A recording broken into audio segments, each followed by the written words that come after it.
kung unsa nay mo gawas. Agoy, Diyos mayo. Hello Benizens! Welcome back sa aking YouTube channel. So for this episode, ang pag-uusapan natin is all about pag-ibig.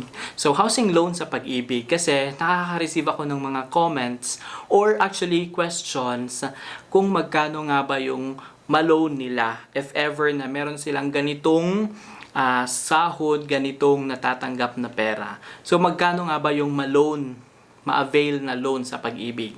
So, by the way, I'm Junior Benz and welcome back sa aking YouTube channel. This channel creates video tutorial and construction-related videos.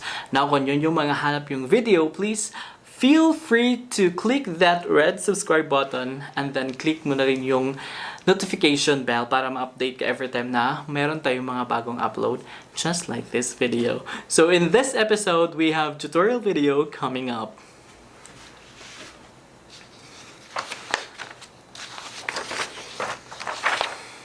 So, ayun na nga guys.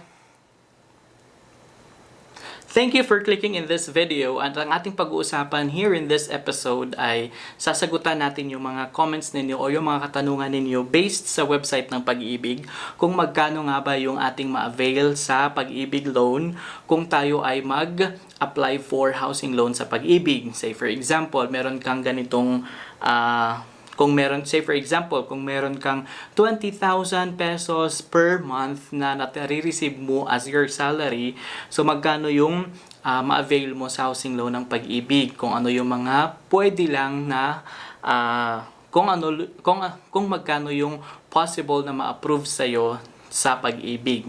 So by the way guys, before we proceed sa ating pag-uusapan in this video, disclaimer lang guys,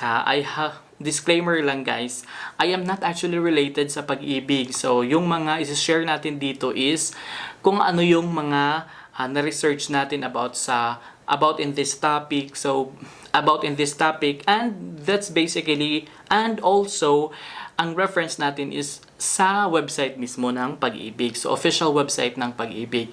And then additional also, kasi yung mga previous vlogs ko, meron mga kasi yung sa mga previous vlog ko, kasi and additional disclaimer guys, that is why I'm interested of talking about lupa, yung mga pabahay, kasi I'm a civil engineer by profession, and then I'm also a licensed urban planner. So that is why I'm actually dealing on this mga topic. Gusto ko rin yung aralin yung mga ganitong topic. So relate na lang para ma-share ko rin sa inyo kung ano yung aking mga nalalaman. So if ever na meron kayong kung kaya't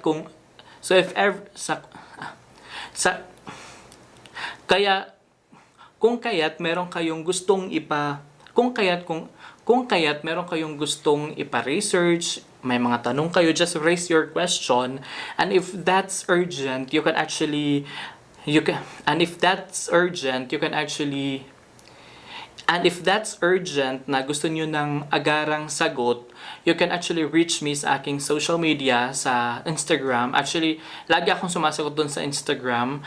And then, there are also times na hindi ko masagot yung mga ibang question dahil medyo busy tayo and I need to look for that answer yung sa mga question nyo. So, just take time. Anyway, I will answer those questions.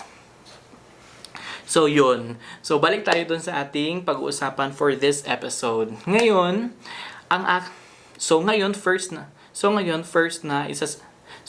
let's start the discussion. Naalala nyo sa aking previous video, ito yung video na to, yung mga requirements sa Pag-ibig. So here, dinidiscuss ko yung mga, ano yung eligibility requirement ni Pag-ibig para makapag-avail ka ng housing loan. So I will just take one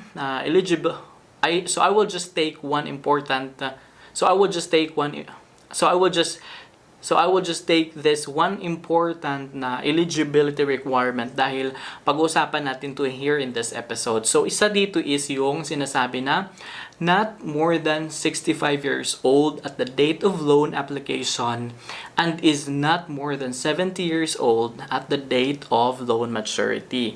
So that means kung atin pong i-simplify itong statement na to, 70 years old, hindi dapat lalagpas ng 70 years old. So hindi dapat lalagpas ng 70 years old yung hindi dapat lalagpas sa 70 years old. So hindi dapat lalagpas sa 70 years old yung nag-a-apply the date ng at hindi dapat lalagpas sa 70 years old yung ating applicant at the date of maturity of your loan. So that means kung mag-a-avail ka ng loan sa Pag-ibig and then kung gusto mo yung repayment period na 30 years, make sure na on that maturity date sa loan mo, hindi ka lalagpas ng 70 years old. So simple lang, ang gagawin nyo is 70 years old minus mo yung age mo ngayon. And then, hindi dapat siya lalagpas ng 30 years old. So, kung hindi siya lalagpas ng 30 years old at gusto mo yung 30 years na repayment period, so you are qualified for 30 years. Pero, you don't have to worry kasi kahit na 30 years, kahit na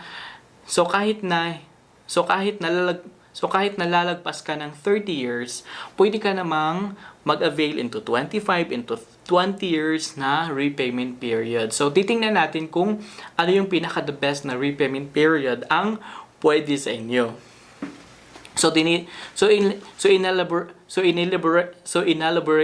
Inelaborate ko lang yung isang eligibility requirement dahil napaka-importante yun sa ating pag-uusapan ngayon.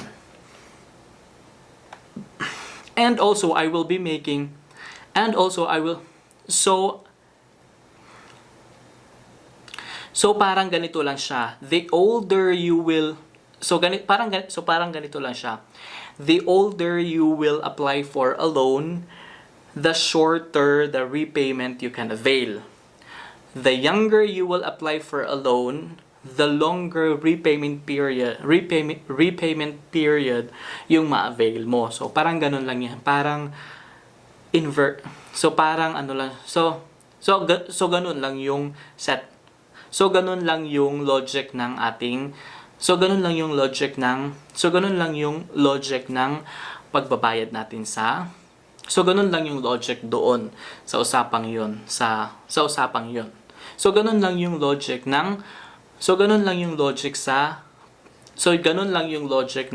sa repayment natin. So by the way na mention ko yung repayment period. So ano nga ba itong repayment? By the way na mention ko yung repayment period. Ano nga ba itong repayment period? So ito po ay ang long-term ito po ay ang loan term mo or amortization period. That means ito yung duration or yung length ng loan mo until na makumpleto mo yung bayad mo sa iyong loan, sa kabuoang loan mo. So that's the overall duration and length kung kailan mo tatapusin ang pagbabayad ng loan mo. So say for example, sa Pag-ibig, meron tayong from 1 until 30 years. You can actually choose between on that duration. Pwede kang mag 1 year, pwede kang mag 3, 5, 8, 10, 15, 20, and 30. So that is why minention natin yung eligibility na That is why mention ko yung eligibility requirement kanina. Kasi you have to calculate yung until 30 lang dapat. So So ano nga ba yung advantage kung mag-a-avail tayo ng housing loan sa Pag-ibig, and then we will also avail yung long-term na duration or yung long-term na repayment period.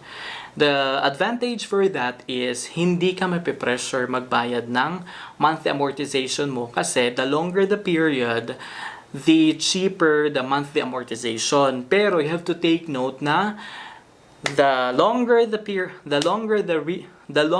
repayment period,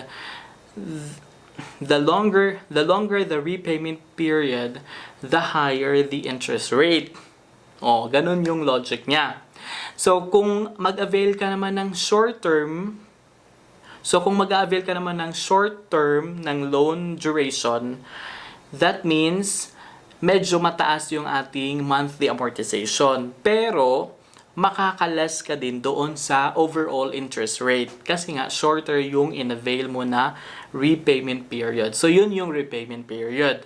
And then meron tayong tinatawag din na repricing. And then meron din tayong tinatawag na repricing period. So mini-mention ko lang to dahil pag-uusapan natin later on para So, mini-mention ko lang yung mga terms na yun kasi para pag-discuss natin dito sa ating table, hindi na kayo, para pag-discuss natin sa ating table, makaka-relate na kayo kung ano yung mga pinagsasabi natin, kung ano yung pinagsasabi ko. So, yung repricing period is para siyang cycle. Yung repricing period para siyang fixing period or cycle ng iyong loan na during that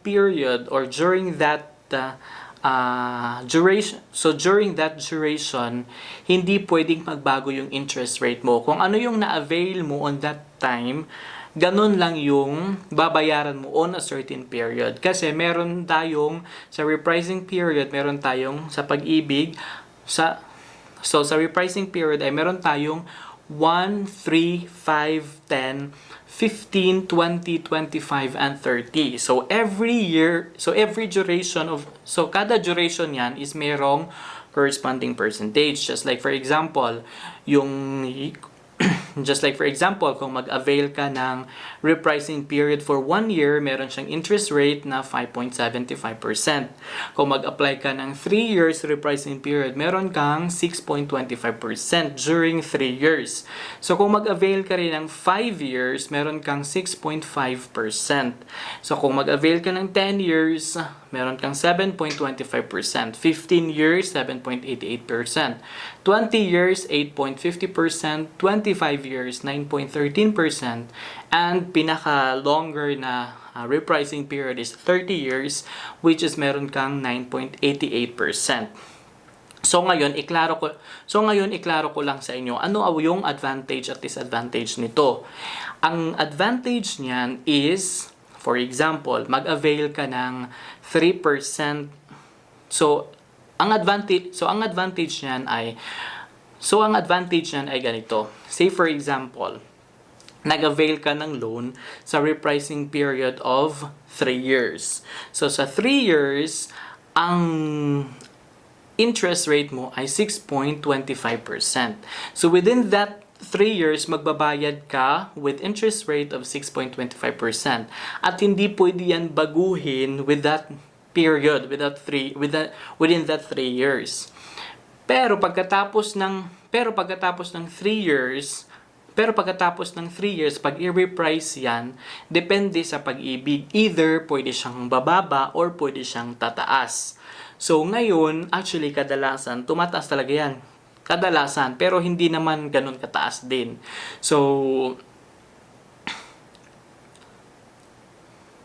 Pero kadalasan tumataas yan ng konti or ganun pa rin. Pero kadalasan sa mga nangyayari is ganun pa rin. Pero kadalasan sa mga repricing rate, pero kadalasan sa mga interest rate ay may kaunting increase, pero Pero ang mga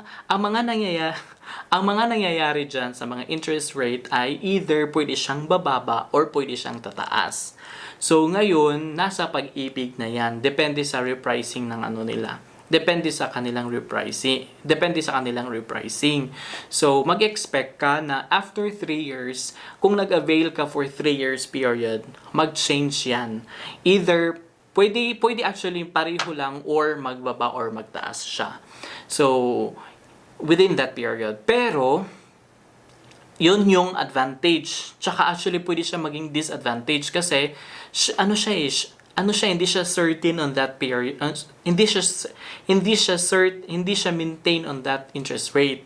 Pero kung mag-avail ka ng 30 years, say for example, 30 years 9.88%, within that 30 years hindi pwedeng baguhin na within that 30 years hindi pwedeng magbago si pag-ibig ng interest rate sa loan mo. Pero for sure mag-increase kasi yung value ng property pero for sure, mag-increase kasi yung value ng property. So, within that 30 years, hindi pwede sa pag-ibig mag-change ng interest rate. Ngayon, yun yung advantage. Yun yung advantage kasi yun yung advantage dahil yun lang yun talaga yung interest rate. Pero the problem is, mag-start ka rin kasi ng mataas. Say for example, mag 30 years, say for example, i-avail mo yung 30 years, tapos say for example, mag-avail ka ng 30 years tapos ngayon naka 9.88% ka na sa interest. Whereas kung mag 3 years ka lang, meron ka lang 6.25%. Medyo malaki na rin yung difference nila, 'di ba? So actually ang sa akin is only 3%.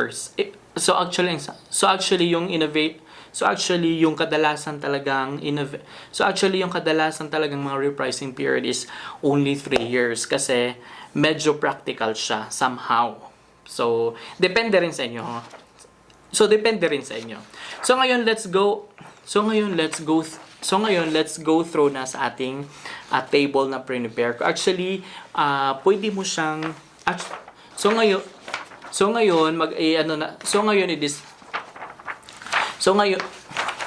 ngayon i-discuss na natin itong aking prepare na table. Actually, pwede mo ring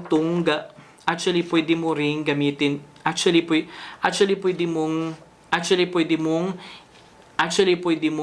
itong sa website at ang ginawa ko lang dito ay in-arrange ko lang para talagang ma-visualize, ma-picture out natin kung ano yung mga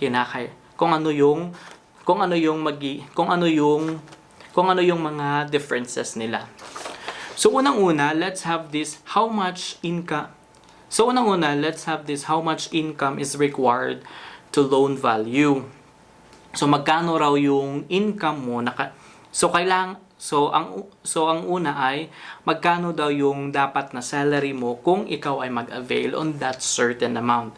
Say for example, ang graph natin dito is 700. So ang graph natin say for example, ang unang graph natin dito ay 700.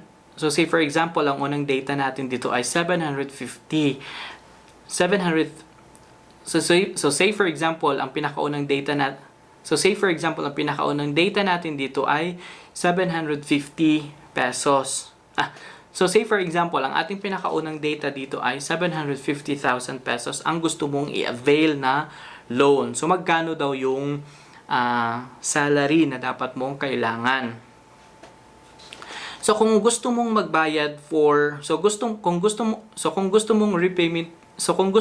kung gusto mo yung repayment period na 3 years, yun diniscuss natin kanina, yung repayment period 3 years, ang kailangan mo daw na sahod ay 65,432 and then yung amortization mo is 23,074.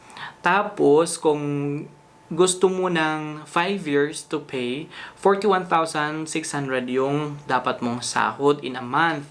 And then, yung amortization mo is 14,759.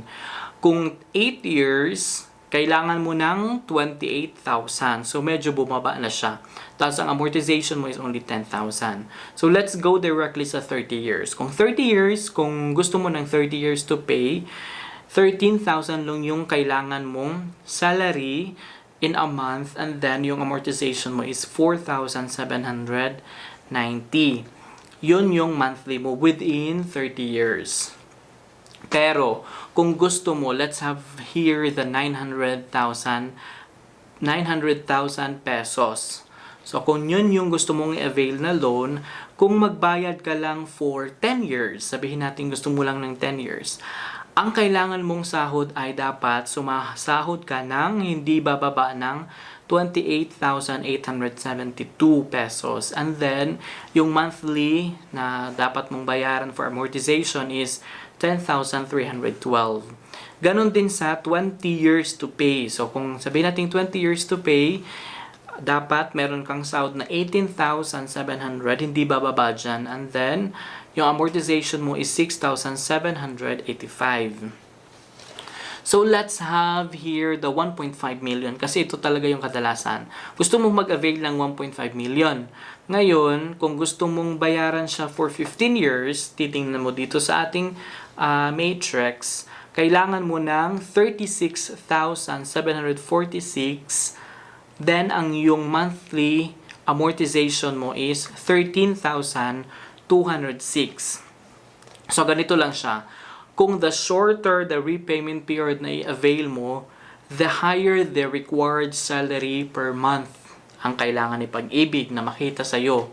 Dahil ang monthly amortization mo ay medyo malaki din. Say, yung ating example kanina, kung 1.5 ang kailangan mo na i-loan, 1.5 million, tapos babayaran mo for 15 years, kailangan mo ng 36,746 na sahod na may provide mo kay Pag-ibig as your proof na yun yung sinasahod mo. So, let's have here yung mga mayayaman na naglo-loan ng 2 million. So, yung mga 2 million, gusto mo mag-avail ng 2 million, tapos babayaran mo for 20 years. Kadalasan ganyan. So, kailangan mo ng 41,767. And then, yung monthly amortization mo is 15,000. Okay, yun yung ating required loan value. So, ganun yung calculation niya. So, itry natin dito sa website. So, i-click natin itong how much income is required to loan value. So, say for example, maglo-loan tayo ng 1,000. So, isulat natin ang 1,000. So, for example, mag-loan tayo ng 1 million. So, isulat natin dito ang 1 million. Then, ano yung repayment period? Sabihin natin 10 years. Sulat natin ang 10 years. So, ang required salary is 32,080. So, dapat meron kang salary na 32,000. And then, yung amortization mo is 11,458. So, kung i-check natin sa ating matrix, ito rin yung data natin. So, ganun yun. Then let's have the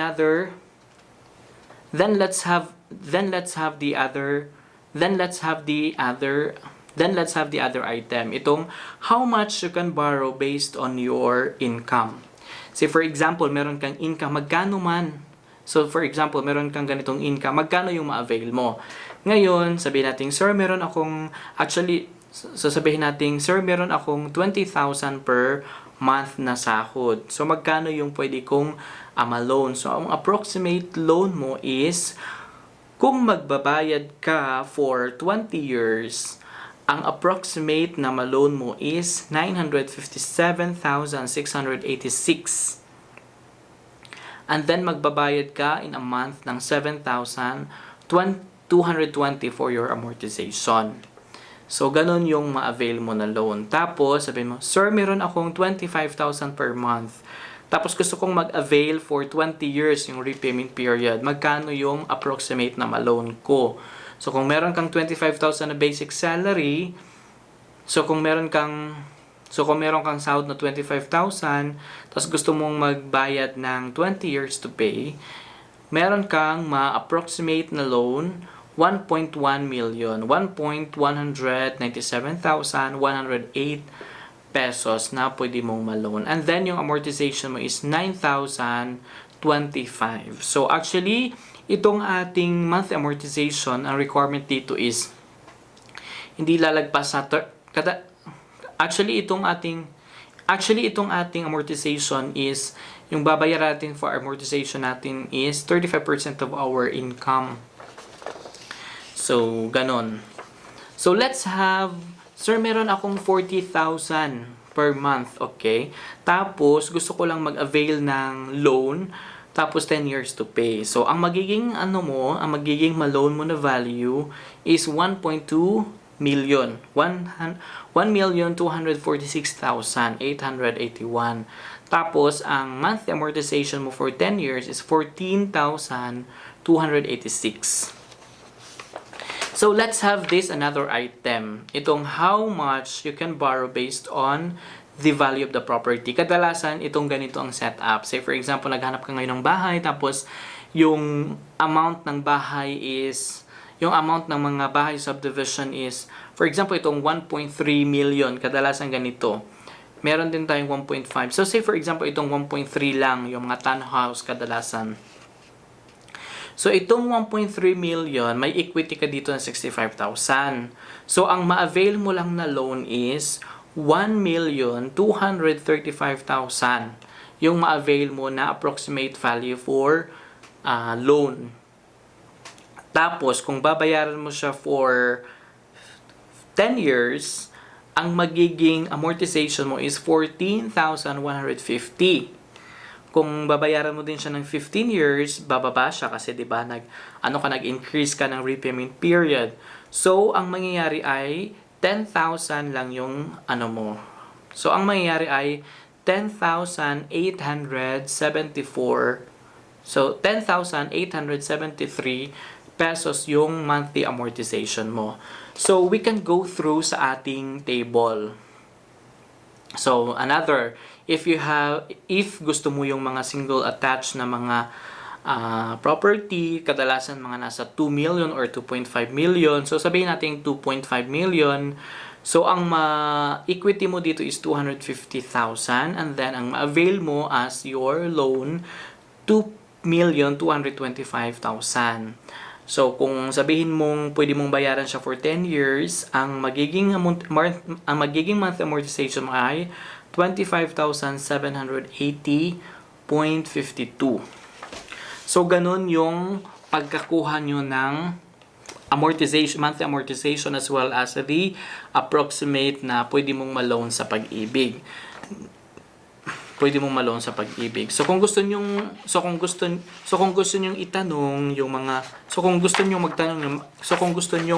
magtanong sa ganong mga guys, kung gusto niyo magtanong regarding for this matter, so you can actually use our comment section para masagutan natin yung mga queries ninyo regarding to this matter. And then, ang mai-advise ko lang sa inyo guys is, kung kaya nyong bayaran siya for 20 or 15 years, then, actually, ang mai-advise ko sa inyo guys, if kaya nyo namang bayaran for a short period of repayment period, then go sa ganong package. Kasi, the shorter the repayment period, the lower the overall interest rate ang ma-charge sa inyo. So, actually, merong technique din dyan para, meron ding technique dyan para ma-lessen ang, for example, nag-avail ka ng 15 years, tapos nakuha mo lang siya ng 5 years. So, that's the topic na i-discuss natin sa next na vlog ko at gumagawa pa ako ng video for that. So, hopefully na may natutunan kayo sa ating vlog ngayon. And once again, kung meron kayong gustong ipa-research, ipa-discuss sa ipa-research kung meron kayong gustong ipa-research, ipa-discuss sa akin, so just feel free na i-comment yan or i-DM ako sa Instagram so that para magawa natin yan ng video. So, ayan. At meron tayong mga questions dito. So, ayan. I hope that you learned something. So, I guess that's it for this vlog.